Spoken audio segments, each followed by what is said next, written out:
నమస్తే, welcome to our channel. నేను మిషాల్ని.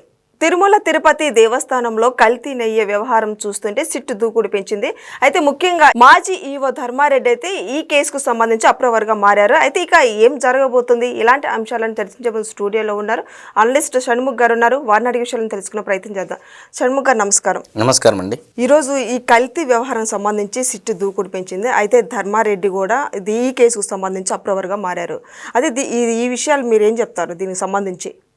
ఏమండి, గత 5 ఏళ్లలో లడ్డూ కల్తీ జరిగిందనే మాట జనాలందరూ బిలీవ్ చేస్తున్నారు, చేశారు కూడా. 99% తిరుమల లడ్డూ కల్తీ జరిగిందనే మాట వాస్తవం అని చెప్పేసి జనాలు నమ్మేశారు. So there is no doubt at all.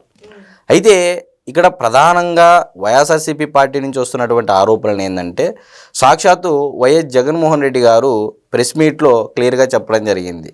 ఆవుదే తప్పు, ఆవు తిన్న పదార్థాన్ని బట్టి ఆవు అనేది సఫరింగ్ అయినప్పుడు ఒకలా వస్తుంది పాలు, మరి మంచి ఫుడ్ తిన్నప్పుడు ఒకలా వస్తుంది అని చెప్పేసి ఆవు మీద వేయడం జరిగింది. అసలు విషయం ఏంటి అని చెప్పేసి ఇప్పుడు మనం ప్రజలకి మొత్తం పూర్తిగా వివరించే ప్రయత్నం చేద్దాం. నెయ్యి ఎన్ని రకాలుగా తయారు చేస్తారండి? ఈరోజు తిరుమలలో గత 5 ఏళ్లలో 250 కోట్ల రూపాయలైనటువంటి నెయ్యిని, అంటే దాదాపు 68 లక్షల కేజీలు కొన్నారు అని చెప్పేసి సుప్రీంకోర్టు ఆధ్వర్యంలో ఏర్పడినటువంటి సిట్ ఇచ్చినటువంటి సమాచారం. చంద్రబాబు నాయుడు గారు కాదండి. Again I'm saying Chandrababu Naidu గారు ఏర్పాటు చేసినటువంటి సిట్టు కాదు, సుప్రీంకోర్టు గౌరవ న్యాయస్థానం ఆధ్వర్యంలో ఏర్పాటు చేసినటువంటి సిట్టు. మరి నాకు తెలిసినటువంటి ఒక కెమికల్ ఇంజనీర్ ఇచ్చినటువంటి సమాచారం మేరకు ప్రజలకు వివరంగా చెప్పేటువంటి ప్రయత్నం చేస్తా. ఈరోజు తిరుమలకు ఏదైతే నెయ్యి సప్లై చేశారో ఆ నెయ్యి మామూలుగా ఇంట్లో ప్రతి ఒక్కరి ఇంట్లో ఏ విధంగా నెయ్యి తయారు చేస్తారండి? పాలుని తీసుకొని ఫర్మెంటేషన్ చేస్తే పెరుగు అయితే పెరుగు పైన మీగడ వస్తుంది.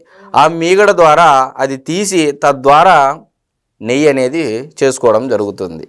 ఇది దీంట్లో 40% పామ్టిక్ యాసిడ్ ఉంటుందని చెప్పేసి మనకున్నటువంటి సమాచారం.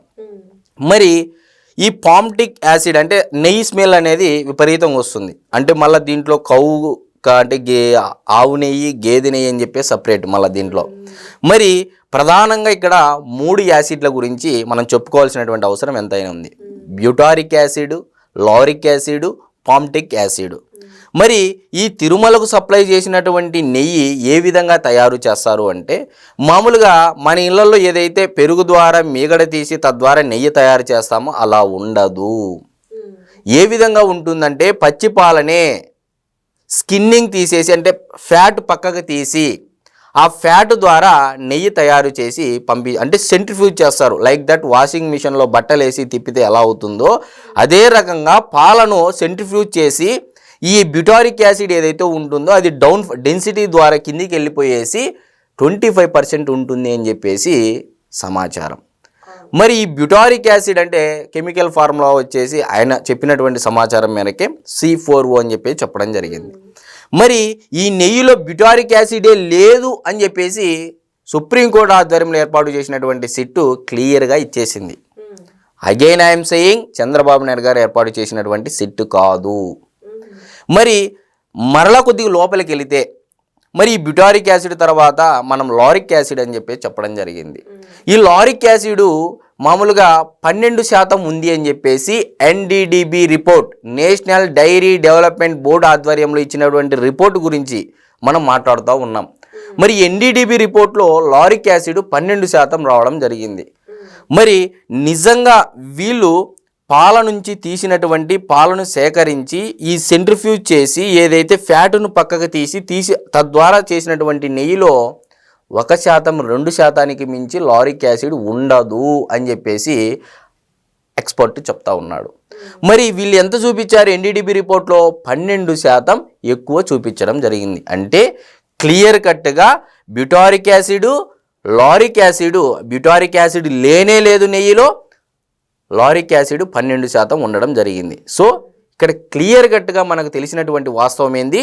నెయ్యి కల్తీ జరిగిందనే మాట వాస్తవం. NDDB రిపోర్టు సాక్షిగా. మరి ఇక్కడ చాలామంది ఇంకో డౌట్ రావచ్చు, మరి ఎన్డీడీబీ రిపోర్ట్ ఇచ్చినటువంటి దాంట్లో 12% లారిక్ యాసిడ్ ఉంది, మరి పామ్ ఆయిల్ కెర్నల్ ఆయిల్లో కూడా ఈ లారిక్ యాసిడ్ ఉంటుంది అని చాలామంది వింత వాదనలు తెరపైకి తేవడం జరిగింది. మరి ఈ లడ్డు కల్తీ చేసినటువంటి నెయ్యి ఏదైతే ఉందో ఆ నెయ్యిని తయారు చేసినటువంటి వ్యక్తి మంచి కెమికల్ ఇంజనీర్ అయి ఉంటాడు. ఎందుకంటే మన ఇళ్లలో తయారు చేసుకున్నటువంటి నెయ్యి వాసన ఏ విధంగా అయితే వస్తుందో అదే వాసనను రీచ్ చేయడం కోసము పామ్టిక్ యాసిడ్ అనే దగ్గరకు ఒక డెప్త్ అనాలిసిస్కి వెళ్తాం. ఈ పామ్టిక్ యాసిడ్ ఏం చేస్తుందంటే, మామూలుగా ఇందాక చెప్పాను, పెరుగు మీద మీగడ ద్వారా నెయ్యి, కానీ 40% పైగా ఉంది పామ్టిక్ యాసిడ్ అని చెప్పేసి ఎన్డీడీబీ ఇచ్చినటువంటి రిపోర్టు. అసలు ఒరిజినల్ పాల నుంచి ఇళ్లలో మనం పాలను పెరుగు చేసి పెరుగు ద్వారా వచ్చినటువంటి మీగడ ద్వారా తద్వారా నెయ్యికి వచ్చినటువంటి దాంట్లో 40% ఉంటుంది. 40% పైగా ఉంది అంటే ఇది పామాయిల్లో 40% మించి పైన ఉంటుంది పామ్టిక్ యాసిడ్. అదేవిధంగా కెర్నల్ ఆయిల్ అంటే ఈ ముడి సరుకున్నటువంటి ఆయిల్ మొత్తం అంతా మలేషియా నుంచి ఇంపోర్ట్స్ చేసుకోవచ్చు. అదేవిధంగా ఉత్తరప్రదేశ్లో ఇది ఎక్కువగా ఉంటుంది. ఈ స్కామ్ కూడా జరిగిండేది కూడా ఉత్తరప్రదేశ్ నుంచి నెల్లూరు నుంచి తిరుమల అని చెప్పేసి మనం మొదటి నుంచి వింటానే ఉన్నాం. అయితే ఈ కేసుకు సంబంధించి ఇప్పుడు ధర్మారెడ్డి అప్రూవర్గా మారారు. మరి వైవి సుబ్బారెడ్డి పరిస్థితి ఏంటి? మరి అయితే ఇప్పుడు 99% ప్రజలు బిలీవ్ చేస్తున్నారు. ఒక్కసారిగా national media, state media, magazines ప్రతి ఒక్క చోట హిందూ సమాజం మొత్తం ఉలిక్కి పడింది ఈ దెబ్బతో. అసలు ఈ పామ్టిక్ యాసిడ్ ఏదైతే ఉందో ఇది అనిమల్ ఫ్యాటా పామ్ ఆయిలా అనే దగ్గర ఇది ఎక్కడ సోర్స్ అనేది ఇప్పుడు సిట్టు తేల్చాల్సినటువంటి అవసరం ఉంది. దీని ద్వారా లబ్ధి పొందిండేది ఎవరు అని చెప్పేసి సిట్టు తేల్చాల్సిన అవసరం ఉంది.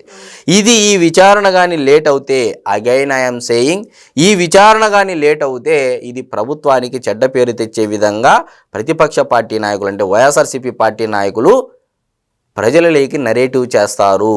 తస్మాత్ జాగ్రత్త అని చెప్పేసి కూటమి ప్రభుత్వానికి సవినయంగా తెలియజేసుకుంటా ఉన్నా. ఎందుకంటే ఈరోజు ఈ animal fat or palm oil ఏదైతే ఉందో వీళ్ళు నెయ్యి వాసన రావడానికి చేసినది ఏదైతే ఉందో అది ఏ సోర్స్ నుంచి ఎక్కడి నుంచి చేశారనే వివరాలు సేకరించాల్సి ఉంటుంది. దీని ద్వారా మనం గత 2 రోజుల నుంచి ధర్మారెడ్డి అప్రూవర్గా మారాడని వింటా ఉన్నాం. మరి అదేవిధంగా వైవి సుబ్బారెడ్డి పిఏ అప్పన్న 50 లక్షల రూపాయలు కమిషన్ తీసుకున్నాడు అని చెప్పేసి, మరి వైవి సుబ్బారెడ్డి గారి యొక్క బ్యాంక్ స్టేట్మెంట్లు కూడా అడిగితే ఆయన ఏకంగా న్యాయస్థానానికి వెళ్ళి స్టే తెచ్చుకోవడం జరిగింది. మరి నిజంగా పారదర్శకంగా జరిగి ఉంటే ఎందుకు స్టేలు అడిగారు వైవి సుబ్బారెడ్డి గారు?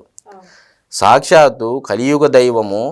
నిజంగా ఈరోజు ఒక వెంకటేశ్వర స్వామి భక్తుడుగా నేను కూడా మనస్తాపానికి గురయ్యానండి. ఇది తెలుసుకొని ఈ వివరాలన్నీ సిట్ ఇచ్చినటువంటి ఆధారాలు చూసి, మరి అసలు నెయ్యే కాదు అని చెప్పేసి చెప్పింది. అంటే పాల నుంచి సేకరించలేదా నెయ్యి, మరి నెయ్యి ఎక్కడి నుంచి వచ్చిందని చెప్పేసి ఇప్పుడు సిట్టు అడుగుతూ ఉంది. మరి ఆ పాయింట్ ఆఫ్ వ్యూలో ఈరోజు విచారణ జరుగుతుంది.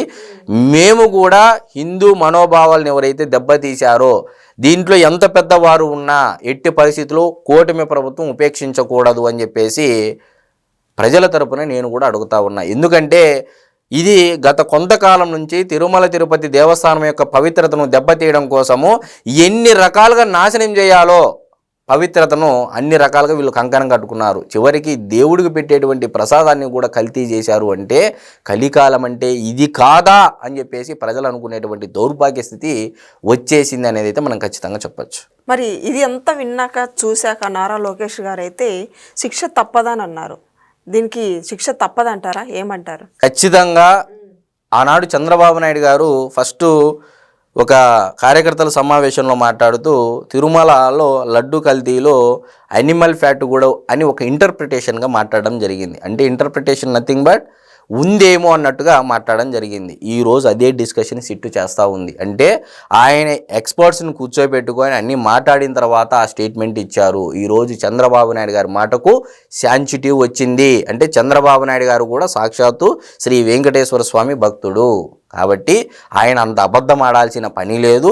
ఆయన మీద రాజకీయం ఏ రోజు కూడా ఆయన చేయలేదు. ఇప్పుడు ఇది 4వసారి ముఖ్యమంత్రి చంద్రబాబు నాయుడు గారు. ఏ రోజైనా టీటీడీ విషయంలో ఆయన రాజకీయం చేయడం జరిగిందా? ఈవెను తిరుమలకు వెళితే ఎవరైనా రాజకీయ నాయకులు అక్కడ ప్రెస్ మీట్ ముందర రాజకీయాలు మాట్లాడకూడదని జీవో జారీ చేసి కఠినంగా శిక్షలు విధించాలని చెప్పేసి టీటీడీ చైర్మన్ బీఆర్ నాయుడు గారు, నారా చంద్రబాబు నాయుడు గారు కూడా ఆదేశాలు జారీ చేశారు. దాని ప్రాతిపదికనే చాలామంది పైన కూడా ఎఫ్ఐఆర్ కేసులు కూడా నమోదు చేయడం జరిగింది. భూమన కరుణాకర్ రెడ్డి గారు కానీ, రోజా కానీ చాలామంది పైన రాజకీయాలు మాట్లాడుతూ ఉంటే కేసులు నమోదు చేయడం జరిగింది. కాబట్టి చివరకు ఎవరి దగ్గరికి పోకూడదో, ఎవరితో పెట్టుకోకూడదో వాళ్ళతోనే పెట్టుకున్నారు. ఇంకా దేవుడే కాపాడాలి వాళ్ళనేది అయితే ప్రజలు అనుకుంటున్నారైతే నేను ఖచ్చితంగా చెప్తాను. Thank you. నమస్కారం.